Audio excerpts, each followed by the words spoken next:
Eu sou Fernando.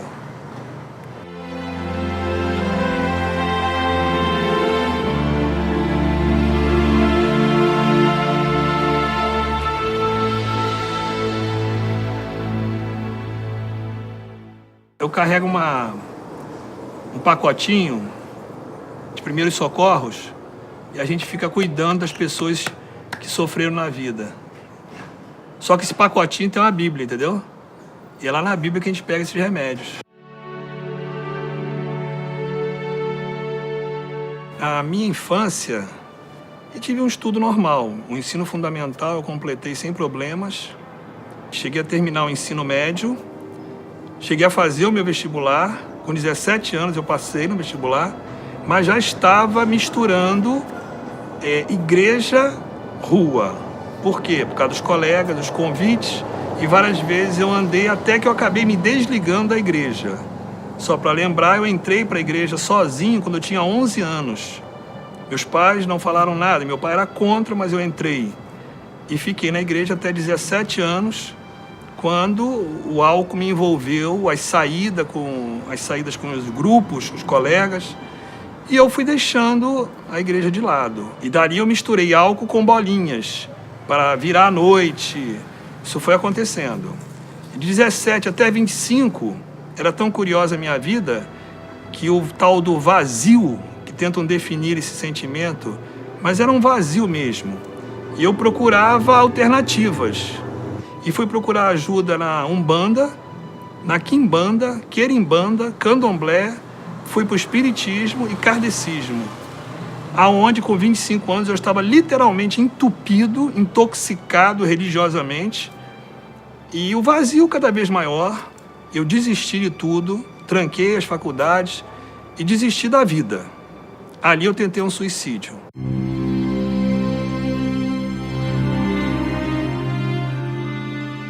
Foi o ano do Rock in Rio e a loucura estava espalhada ali dentro. Eu cheguei aí um dia, fui num hotel na cidade de Araruama, um hotel bem simples, e comprei Racumin, Neucid e veneno para planta. Coloquei num copo, misturei com água e fiz uma declaração alegando por devidos fins que eu estava desistindo da vida, eu estava saindo da terra, meu tempo acabou. E declarei isso tudo, assinei, botei a carteira de identidade do lado, ingeri o veneno, que eu senti gosto de areia molhada, e tomei a morfina, porque eu também coloquei com água. Eu deitei na cama e apaguei.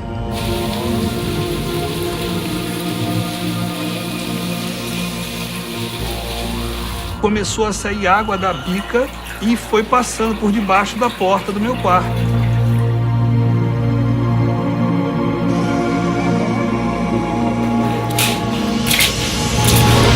O dono do hotel chamou a polícia, abriu a porta e me descobriram.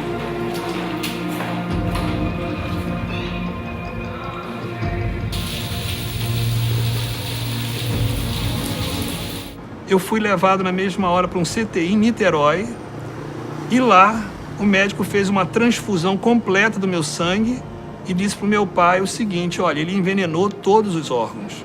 Agora só milagre. Quer dizer, eu tomei o veneno, fiquei 2 dias adormecido e não morri.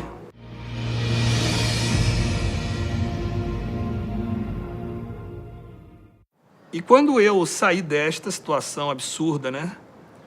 O meu pai abriu até as portas para o que eu quisesse fazer. E a minha mãe pediu que eu me internasse numa comunidade que na época existia, era o Projeto Amor, que a minha tia conseguiu fazer essa ponte. Que a minha tia é uma evangélica do Parque Elian, igreja que eu era batizado desde os 15 anos. E eu fui para o Projeto Amor. Começou o tratamento, a rotina do dia a dia, fui indo, fui obedecendo, não arrumava confusão, porque eu entendia que se a hora que eu quisesse eu sairia dali. Mas eu não era obrigado a seguir Jesus. Então eu falava para Deus me esquecer e que deixasse eu ir para o inferno. Foi um momento bem difícil. Eu sei que logo em seguida me veio um sono e eu dormi, antes das 7 horas eu estava dormindo. E ali eu me vi como que voando, sonho é sonho, né? E parecia que eu estava entrando dentro de uma caverna E eu me lembro claramente, era dos gritos e do cheiro. Muitos gritando, era muita gente. E acordei de novo assustado, perguntei para mim, o que é isso? E na minha mente veio uma resposta, isto é o inferno. No dia seguinte, para mim, eu estava começando uma nova vida, eu estava começando uma vida completamente diferente. E comecei a participar, de fato, das atividades do projeto. Todo dia tinha pregação de manhã, de noite, à tarde era uma atividade de laborterapia. Mas não foram as tantas pregações que me convenceram. Foram muitas, e boas palavras. O que me convencia mesmo eram as atitudes. Nisso aí eu louvo a Deus que as atitudes do pastor Veloso não eram normais. Eram de uma pessoa que andava de fé em fé. Isso eu vi. Eu comecei a compreender que o evangelho não é somente pregar, falar, é também estender a mão. Pegar pessoas que não têm condições alguma de fazer nada e você tem como fazer alguma coisa e fazer. Eu me converti a este evangelho, que eu definia como duplo pão. Pão para a alma e pão para o corpo. Tenho visto não somente pessoas serem abençoadas, mas eu tenho visto algo diferente. Aqueles que são residentes numa comunidade terapêutica que me dão mais trabalho, sem eu perceber, depois eu fui entendendo, eram as pessoas que mais me abençoavam. Aí eu vi a mão de Deus sobre mim. Deus me abençoando, me dando unção, me dando qualificação para eu continuar ajudando aquela vida. Então aquela pessoa difícil acabou por me ser um prêmio. Foi uma bênção de Deus que forçosamente eu tinha que ir para o joelho e buscar a graça de Deus. E isso acontecia na prática.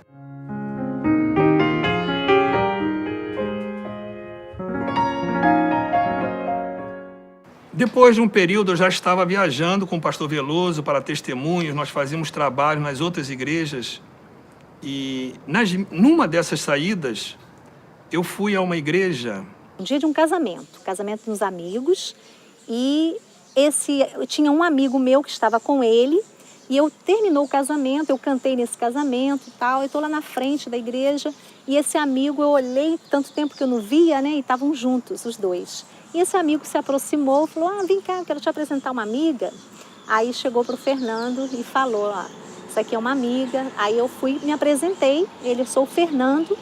Aí quando ele falou, sou o Fernando, e eu falei o meu nome, ele ficou assim, mas eu já te conheço. E foi a minha única namorada.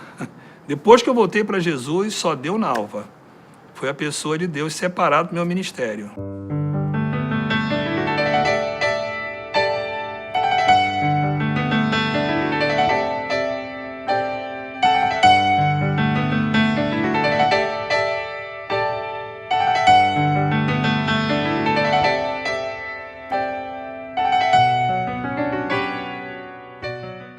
Ela casou comigo, eu terminei o seminário em 93.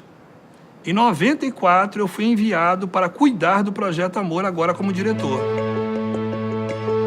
Em 95 a Nalva queria ser mãe e eu também estava com aquela vontade de ser pai, e nós oramos.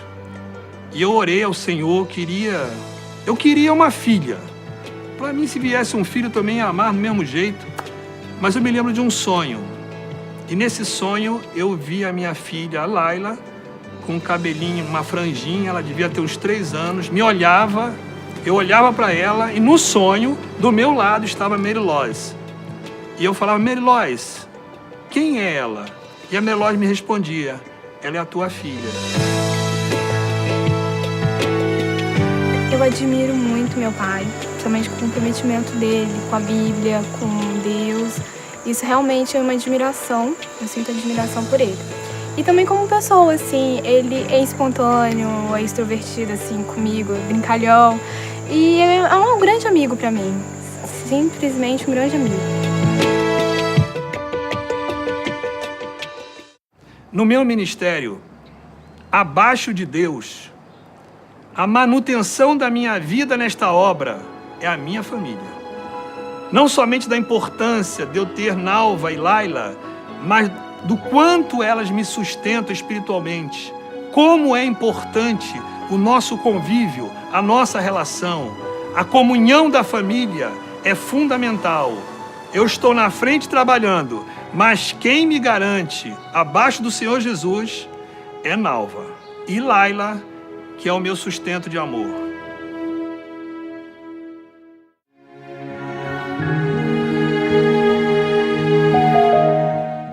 Em 2000 eu fui para Minas para implantar uma nova comunidade terapêutica que hoje é chamada de Reviver. Eu entendo que Deus entrou nessa história e conseguimos preparar o Reviver como ele está hoje. E temos convivido com essa rotina de pessoas trabalhadas, algumas, graças a Deus, recuperadas, voltaram já para a sociedade, para o mundo familiar e principalmente para a igreja. Reviver para mim é como a história de Jacó, né? O meu Peniel, foi onde tive um encontro com Cristo.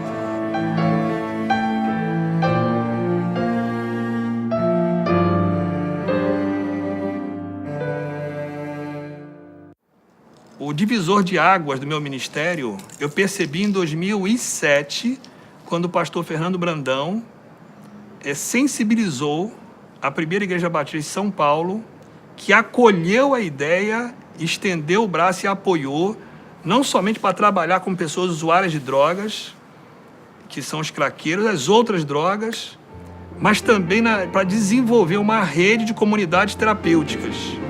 Esta ideia partiu do pastor Fernando Brandão e tem realmente acontecido isto. Só que a demanda é muito grande. Hoje eu aprendi algo muito particular. Se eu tivesse que começar tudo de novo, era exatamente neste ministério que eu estaria. Porque esse ministério me fez ver pessoas saírem da sarjeta, do submundo, e hoje serem pessoas idôneas, pessoas respeitadas com dignidade, e muitos pastores. Lembrando que eu sou um pastor porque alguém estendeu a mão para mim. Eu considero que ele foi o instrumento de Deus para que eu realmente tivesse um conhecimento de Cristo, né? E hoje, para o meu ministério, eu entendo que ele teve assim, uma participação fundamental no que diz respeito a eu me converter, mas também toda a sua paciência e o conhecimento que ele tem. No ministério eu tive momentos difíceis e momentos muito bonitos. Um deles foi um rapaz chamado Marcelo Belga, que se converteu em 1996 e eu cuidei dele durante 9 meses. Ele voltou para a cidade dele e mais na frente ele me ajudou a implantar o projeto Reviver na cidade de Muriaé. Em seguida ele queria uma comunidade também e ele plantou na cidade de Espera Feliz, casou, teve uma filha. Nós tínhamos uma relação de 14 anos. E infelizmente, em fevereiro de 2010, Marcelo Belga faleceu. Deixou o ministério, a esposa continua na frente. Mas no dia do velório, o corpo do Marcelo estava diante de mim.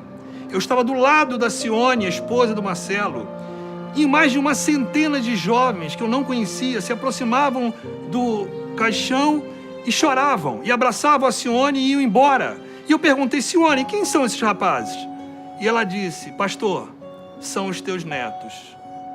Todos aqueles rapazes foram salvos, recuperados no projeto Reviver 2 em Espera Feliz.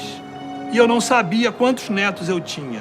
Esse momento me animou em cima do desânimo daquele momento. E eu pensei, o Marcelo subiu, mas nós vamos continuar fazendo a obra. Nós, usuários de droga, dependente químico, pessoas desistem de nós, pessoas afastam de nós. E ele, com esse ministério, sabe, tem sido uma pessoa a qual tem mostrado totalmente a diferença disso. Ele tem andado, ele tem caminhado, ele tem prosseguido. Ele tem andado, sabe, coisas que nem mesmo a nossa família andou. Ele tem sido conosco, sabe, coisas que nem as pessoas próximas nossas foi. Então o pastor Fernando, ele tem mostrado esse impacto na minha vida. Ninguém quer isso não. Ninguém quer procurar problema, porque se é o que um alcoólatra e um drogado é problema.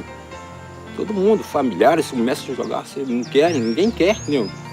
E para aparecer uma pessoa que não tem nada, não tem vínculo nenhum com a gente, igual o pastor Fernando, e te abraçar como um filho, porque o pastor que trata a gente como se fosse um filho, ele sabe dos problemas, ele quer saber, ele vai a fundo mesmo do problema da pessoa, ora com a gente, ele a gente se sente, a gente está todo debilitado, não tem confiança de ninguém, mas lá no fundo do poço chega que a gente, quando está assim, a gente precisa de muito carinho, né? Quando nós vemos ele falando sobre aquela passagem do bom samaritano, sobre ter compaixão, quando nós vemos ele falando daquele de te pediu para andar 1 milha, você caminha e 2, isso é real na vida dele. Porque realmente na minha vida ele tem caminhado 1 milha a mais do que é pedido. Ele tem tido compaixão, ele tem se compadecido junto comigo da minha dor. Então falar do pastor Fernando, às vezes vai faltar palavras do que nós vamos poder expressar do que essa pessoa representa na minha vida e na vida de muitos.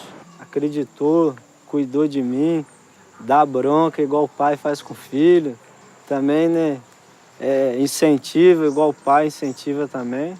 E eu vejo ele assim, né, meu pai na fé, né, que me gerou em Cristo, que apontou o caminho e me ajudou a ser o que eu sou hoje, né, ser o que Cristo tem feito na minha vida também.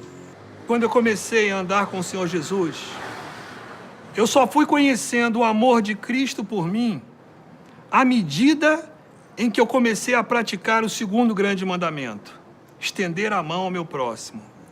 À medida em que eu estendia a mão a uma pessoa necessitada, eu ouvia, eu fazia qualquer coisa a favor dela, eu começava a entender o amor de Deus por mim.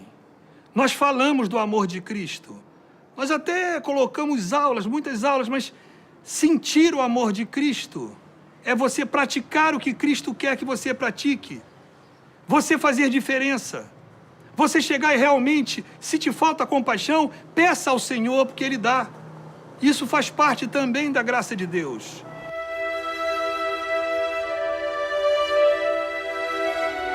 Ele é um pai, né?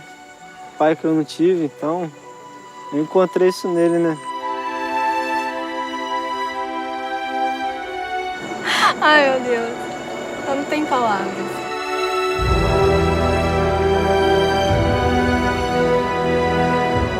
Deus já tinha um propósito, né, de estarmos juntos, né? E aí nós fomos unidos pelo Senhor. Ele foi para mim, né, um exemplo a ser seguido, impactou.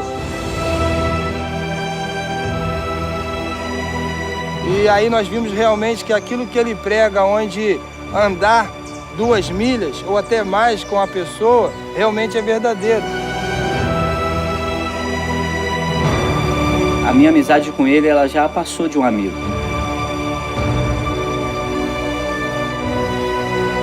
O pastor Fernando é especial, pessoa especial para mim.